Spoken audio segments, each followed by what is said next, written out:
Alors aujourd'hui, on plonge dans un texte aussi fascinant que méconnu de la philosophe Hannah Arendt. Ça s'appelle La liberté d'être libre et ça s'attaque à une question politique qui est à la fois fondamentale et, disons-le, assez troublante. La voici, cette question. Pourquoi est-ce que tant de révolutions, qui naissent avec la promesse de la liberté, finissent par accoucher de la tyrannie? C'est vraiment le grand paradoxe qui hante notre histoire depuis 2 siècles et c'est ce mystère-là qu'Arendt va tenter de dénouer. Et pour Arendt, la clé, elle tient en une idée qui est à la fois simple et radicale. Être libre pour la liberté, ça demande d'abord d'être libéré, non seulement de la peur, bien sûr, mais aussi du besoin. Et vous allez voir, cette distinction entre la politique d'un côté et la survie de l'autre, c'est vraiment la clé pour comprendre tout le reste. Pour bien saisir où elle veut en venir, Arendt nous propose un petit détour assez surprenant, un retour au sens premier du mot révolution. Parce que oui, ce mot qu'on croit tous connaître, eh bien, il a complètement changé de sens au fil du temps. Et là, le changement de sens, il est vraiment fascinant. Faut savoir qu'au départ, au XVIIe siècle, le mot révolution, ça venait de l'astronomie. Ça signifiait un retour, un cycle, en gros, une restauration de l'ordre ancien. Et puis, avec les révolutions américaines et françaises, ça s'est mis à vouloir dire l'exact opposé, une rupture totale, la naissance d'un monde entièrement nouveau. Et c'est ça, toute l'ironie de l'histoire. Arendt le souligne bien, les tout premiers révolutionnaires, ils ne se voyaient pas du tout comme des innovateurs. Non, pour eux, c'était des restaurateurs. Ils voulaient juste récupérer des libertés perdues. C'est le cours des événements qui les a complètement dépassés et qui les a projetés dans un futur qu'ils n'avaient même pas envisagé. Et ça nous amène au cœur du raisonnement d'Arendt. Une distinction qui est absolument fondamentale pour piger pourquoi les révolutions ont eu des destins si différents. Alors voilà.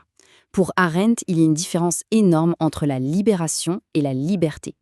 La libération, c'est la liberté de quelque chose. Se débarrasser de l'oppression, briser ses chaînes. C'est indispensable, mais ce n'est que la première étape.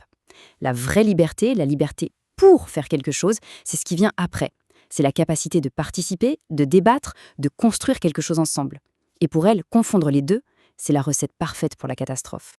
Et c'est avec cette distinction en tête qu'elle va comparer les deux grandes révolutions qui ont fondé notre monde moderne. Et là, tout devient limpide. D'un côté, l'Amérique. Le contexte là-bas était vraiment particulier. Les colons avaient déjà l'habitude de se gouverner eux-mêmes dans leurs assemblées. Il n'y avait pas cette misère noire généralisée qu'on trouvait en Europe. Et puis, il y a l'aspect tragique, mais qui est central dans l'analyse d'Arendt.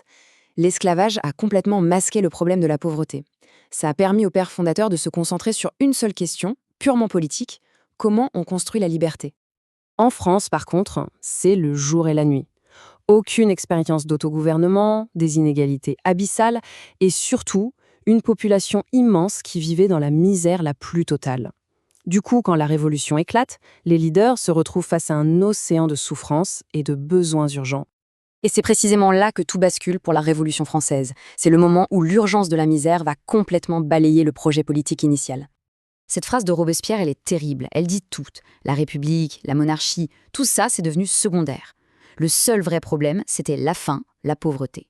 Ce que Arendt appelle la question sociale. Et d'un coup, le débat sur la meilleure forme de gouvernement était balayé. La survie, tout simplement, est devenue plus importante que la liberté politique.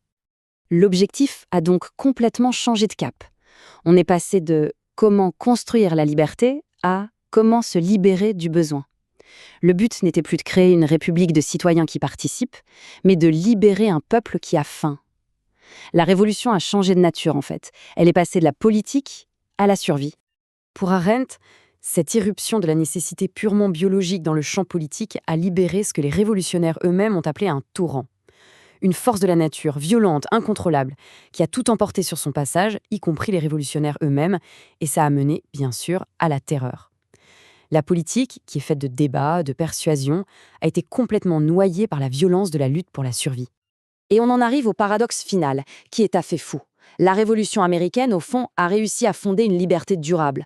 Mais c'est la Révolution française, cet échec triomphant avec son drame, son sang, son côté spectaculaire, qui est devenu le modèle pour toutes les autres. C'est elle qui a fixé dans l'imaginaire mondial ce que révolution veut dire, un soulèvement lié à la misère et forcément à la violence. Mais Arendt ne nous laisse pas sur cette note sombre, loin de là. Elle nous ramène à une vision beaucoup plus profonde et finalement plus optimiste de ce qu'est vraiment la liberté.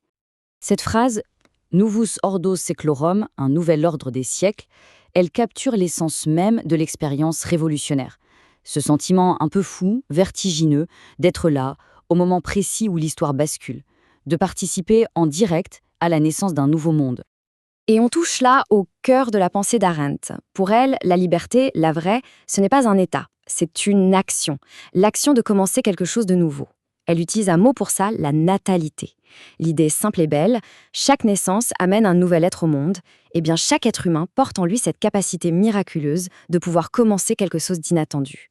Et agir politiquement, pour Arendt, c'est exactement ça. C'est utiliser ce pouvoir de commencement. Et tout ça, bien sûr, ça nous laisse avec une question immense pour notre époque. Si Arendt a raison, si pour être libre pour la politique, il faut d'abord être libéré du besoin, qu'est-ce que ça veut dire pour nous aujourd'hui? Dans notre monde avec ses inégalités extrêmes, est-ce que cette promesse révolutionnaire, cette liberté de commencer quelque chose de nouveau, est-elle vraiment possible pour tout le monde? Ou est-ce que ça reste finalement le privilège de quelques-uns? C'est sur cette question, toujours ouverte, qu'on va se quitter.